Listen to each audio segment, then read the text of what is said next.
Relation toxique, comment protéger son énergie? Bonjour à toutes et à tous, bienvenue dans cette nouvelle vidéo. Je suis Mylène Muller, je suis coach, formatrice et dans cette vidéo, j'aimerais revenir sur ce sujet des relations toxiques. Avant d'entrer dans le vif du sujet, de vous expliquer pourquoi je parle de relations toxiques et non de personnes toxiques, je vous invite à vous abonner à cette chaîne YouTube et si ce n'est pas encore fait, à activer les notifications en cliquant sur la cloche. Ça vous permet d'être informé en priorité de la sortie de mes nouvelles vidéos et ainsi à ma chaîne d'être plus visible. Alors pourquoi est-ce que je parle de relations toxiques et non pas de personnes toxiques? Parce que pour deux raisons. La première, c'est que je crois que lorsqu'on est dans une relation toxique, eh bien il s'agit d'une relation. C'est-à-dire que rarement une personne toxique va être toxique exactement de la même façon pour tout le monde. En réalité, si je le subis de cette façon, c'est parce que j'ai aussi ma place dans cette relation. Vous connaissez peut-être le triangle de Karpman avec ces trois pôles. En réalité, si je me place en position victime, c'est parce que l'autre se place en position bourreau. S'il se place en position bourreau, c'est que moi, de mon côté, j'accepte la place de victime. Quelque part, pour qu'une relation s'installe, eh bien, il y a deux personnes. Et donc, si je suis dans ce que je qualifie de toxique, eh bien, je joue également, malgré moi, bien sûr de manière inconsciente, ce rôle dans cette relation. On reparlera ensuite de cette notion de responsabilité et de choix, à ne pas confondre avec la culpabilité. Donc, la première raison, c'est celle-ci. La deuxième raison, c'est parce que parfois, une personne peut être toxique dans un domaine, dans un type de conversation ou d'échange, parce qu'elle-même a des peurs et qu'elle nous renvoie en réalité ses peurs. Et puis dans un autre domaine, ça peut vraiment être une personne motivante, une personne stimulante. Donc mettre l'étiquette personne toxique sur quelqu'un, je crois que c'est généralisé. Et en coaching, vous savez, on n'aime pas beaucoup les généralités parce que ce sont vraiment elles qui nous enferment. Donc l'idée est d'éviter ce type d'étiquette. Je préfère donc parler de relations toxiques plutôt que de personnes toxiques. Alors, comment faire maintenant pour protéger son énergie lorsqu'on se rend compte qu'on est dans une relation toxique? La première chose que je trouve importante déjà, c'est vraiment cet accord Toltec que je trouve très très important, à savoir, quoi que les autres fassent ou disent, il faut garder à l'esprit que c'est l'expression de leur façon de voir les choses, l'expression de leur carte du monde. Ça ne veut rien dire en réalité sur nous. Quoi que les autres disent ou fassent, n'en faites pas une affaire personnelle. Ça veut dire, ça n'a rien à vous apprendre sur vous.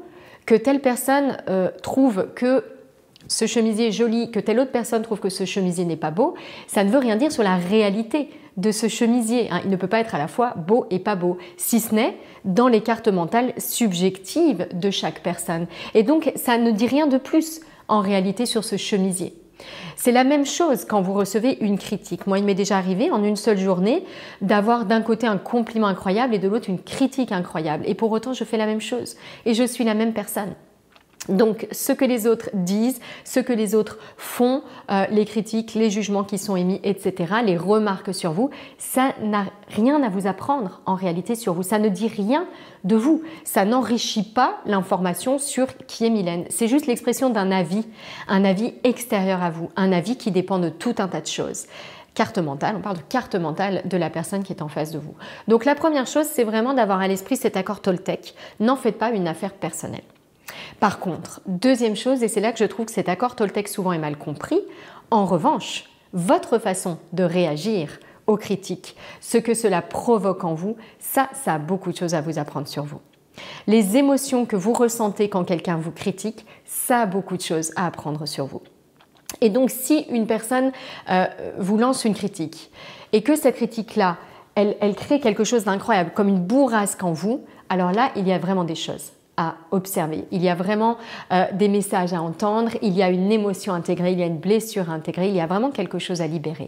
Parce qu'en réalité, la critique de quelqu'un, ça peut vous anéantir et ça peut vous laisser totalement différent, voire provoquer en vous de la compassion. Ça, c'est encore une autre étape du cheminement. Donc la deuxième chose, c'est que certes, ce que dit la personne ne vous apprend rien sur vous. En revanche, votre façon d'y réagir a beaucoup de choses à vous apprendre. Donc ça, c'est vraiment les deux grandes idées, je trouve qu'il est important d'avoir à l'esprit en matière de relations toxiques. Maintenant, pour moi, il y a un petit peu 4 étapes, on va dire, de réflexion, 4 clés pour protéger votre énergie si vous êtes dans une relation toxique.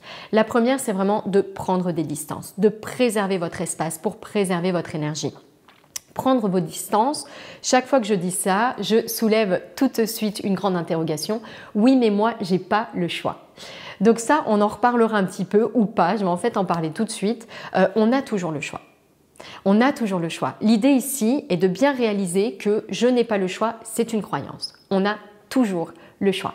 Sauf si vous êtes dans une cellule de prison enchaînée à un barreau et que l'autre personne est enchaînée également au même barreau et que dans ce cas-là, effectivement, votre seul choix pourrait être de vous boucher les oreilles pour ne plus l'entendre. Donc j'en conviens, un choix un peu limité. En réalité, il n'y a pas de barreau. Il n'y a pas de menottes qui vous retiennent aussi au barreau. Vous n'avez pas l'obligation de côtoyer cette personne comme vous le faites à l'heure actuelle. Et ça, c'est vraiment important d'avoir à l'esprit. Donc, soyez créatifs, soyez imaginatifs et trouvez des façons de prendre vos distances avec cette personne. La deuxième chose, c'est au contraire d'aller s'entourer positivement, d'aller nourrir d'autres types de relations pour sortir du schéma victime, peut-être où vous êtes enfermé, ou tout autre schéma dans lequel vous vous êtes installé par opposition, par réaction à cette autre personne dans le cadre de cette relation. Donc, il va falloir aller cultiver d'autres choses, d'autres relations, aller à la rencontre d'autres personnes, vous entourer positivement. Ça peut être des amis qui vraiment sont stimulants, stimulantes pour vous. Ça peut être un groupe de personnes qui partagent votre cheminement. Ça peut être une coach ou d'autres approches, d'autres disciplines pour vous aider vraiment à reprendre contact avec vous et à faire de la place dans votre esprit pour ne plus vous inscrire en fait dans ce type de relation. Troisième étape pour protéger votre énergie quand il y a une relation toxique qui est en place, c'est, comme je le disais, deuxième idée, vos réactions ont quelque chose à vous apprendre sur vous. L'idée ici est de vous tourner vers vous pour comprendre les messages de vos réactions. Pourquoi est-ce que je suis dans cette relation toxique? Pourquoi est-ce que quand l'autre personne me fait une critique, ça me blesse profondément, ça remue quelque chose en moi? Ce n'est pas une fatalité, ce n'est pas une obligation. Quand bien même ça vous semble vraiment aujourd'hui vous submerger totalement à chaque fois, il y a vraiment de la place pour autre chose. Donc comprendre les messages, c'est prendre l'habitude de vous tourner vers vous et bien observer quel est le message en fait de cette émotion. Voilà. Quelle est la blessure qui est en train de se réveiller? D'où elle vient cette blessure? Qu'est-ce que ça a à vous dire, l'émotion qui est là et qui n'est pas agréable pour vous? Et puis la quatrième étape, c'est vraiment, j'en ai déjà un petit peu parlé, mais reprendre ici votre responsabilité. C'est pour ça que j'aime moins le terme de personne toxique parce que je trouve qu'il nous enferme dans une posture de victime, à savoir c'est la faute de l'autre.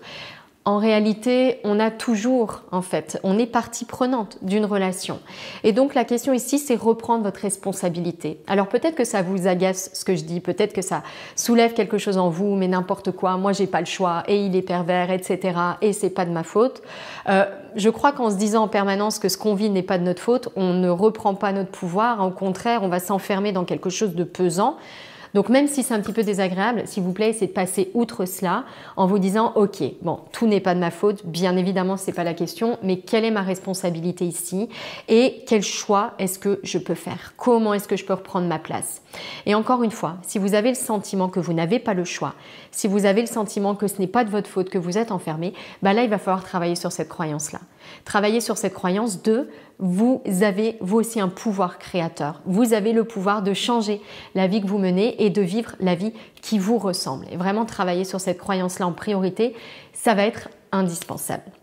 Si vous avez envie de faire ce chemin, ce que je vous propose de mon côté, c'est une conférence que j'anime, 8 étapes clés pour créer la vie qui vous ressemble, pour reprendre contact avec vous-même, pour identifier vos croyances, pour les transformer par d'autres croyances et pour incarner au quotidien qui vous avez réellement envie d'être plutôt que tomber dans de nouvelles relations toxiques ou tomber dans de nouvelles routines enfermantes qui ne vous ressemblent pas pleinement. Si ça vous intéresse, il y a un lien en dessous de cette vidéo pour vous inscrire à cette conférence. Merci beaucoup pour votre écoute. S'il y a des personnes dans votre entourage qui subissent des relations toxiques, n'hésitez pas à leur partager cette vidéo si vous pensez qu'elle peut les aider. Passez une très très belle journée. À bientôt.